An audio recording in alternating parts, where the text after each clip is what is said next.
Hi friends, welcome to Tirunelveli style cooking. இன்றைக்கி நான் என்ன செஞ்சு காட்ட போகிறேன்னா நாட்டுக்கோழி ரசம். வாங்க அதை எப்படி செய்கிறதுன்னு இப்போ நம்ம பார்க்கலாம். அதுக்கு நான் ஒரு ப்ரெஷர் பேன் அடுப்பில் வச்சுருக்கேன். அதில் நம்ம கொஞ்சம் நல்லெண்ணெய் ஊற்றிக்கலாம். ஃபஸ்ட்டு நாட்டுக்கோழி ரசம் நல்லெண்ணெயில் தான் செய்யணும். எண்ணெய் சூடாயிருச்சு. இப்போ நம்ம கடுகு போட்டுக்கலாம். கடுகு பொரிஞ்சிருச்சு. இப்போ நம்ம கருவேப்பிலை சேர்த்துக்கலாம். இதுக்கு சின்ன வெங்காயம் ஒரு 20 சின்ன வெங்காயம் பொடி பொடியாக நறுக்கி வச்சுருக்கேன், அதை சேர்த்துக்கலாம். சின்ன வெங்காயம் சேர்த்திங்கன்னா தான் நல்லா டேஸ்ட்டாக இருக்கும். சின்ன வெங்காயம் சேர்த்து இப்படி நல்லா வதக்கி விட்டுக்கலாம்.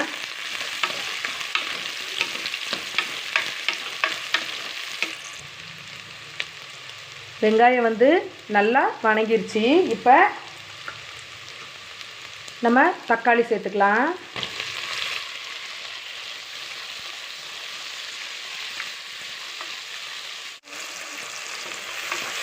தக்காளியும் நல்லா வதங்கிருச்சு.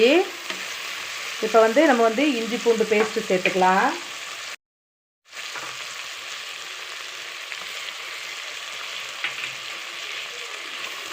அதையும் ஒரு 2 நிமிஷம் வதக்கி விட்டுக்கலாம். இப்போ அடுத்து நம்ம 1 ஸ்பூன் மஞ்சத்தூள், அப்புறம் ஒரு 2 ஸ்பூன் மல்லித்தூள், 1 ஸ்பூன் மிளகாத்தூள், அப்புறம் 1 ஸ்பூன் சீரகமும் 1 ஸ்பூன் குருமிளகும் போட்டு நான் நுணுக்கி வச்சுருக்கேன், அதை சேர்த்துக்கலாம். அப்புறம் இதுக்கு தேவையான அளவு உப்பு போட்டு நல்லா மிக்ஸ் பண்ணி விட்டுறலாம். இப்போ பாருங்கள், 2 நிமிஷம் ஆயிடுச்சு, நல்லா வதங்கிருச்சு. இப்போ நம்ம கறியை உள்ளே சேர்த்துக்கலாம்.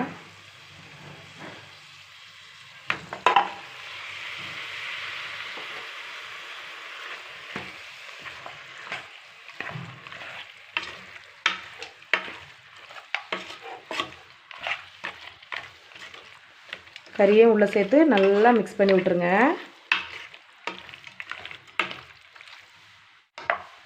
இப்போ நம்மளுக்கு தேவையான அளவு நம்ம தண்ணி ஊற்றிக்கலாம்.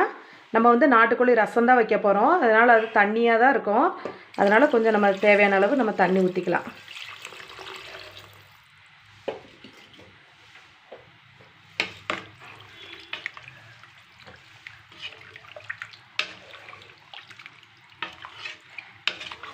தண்ணி ஊற்றி இப்போ குக்கரில் நம்ம ஒரு 5 விசில் விட்டு எடுத்துக்கலாம்.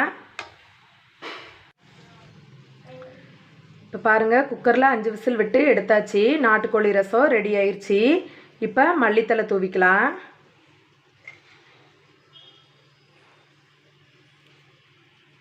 அவ்வளோதான், நாட்டுக்கோழி ரசம் சூப்பராக ரெடி ஆயிடுச்சு. பாருங்கள், நாட்டுக்கோழி ரசம் ரெடி ஆயிடுச்சு. இது சளி பிடிச்சவங்களுக்கு நம்ம இது மாதிரி செஞ்சு கொடுத்தா நெஞ்சு சளியெல்லாம் நல்லா இறங்கிரும். இது மாதிரி நீங்களும் வீட்டில் செஞ்சு பார்த்துட்டு எனக்கு கமெண்ட் பண்ணுங்கள். தேங்க்யூ. உங்களுக்கு இந்த வீடியோ பிடிச்சிருந்தா லைக் பண்ணுங்கள், ஷேர் பண்ணுங்கள், சப்ஸ்கிரைப் பண்ணிடுங்க.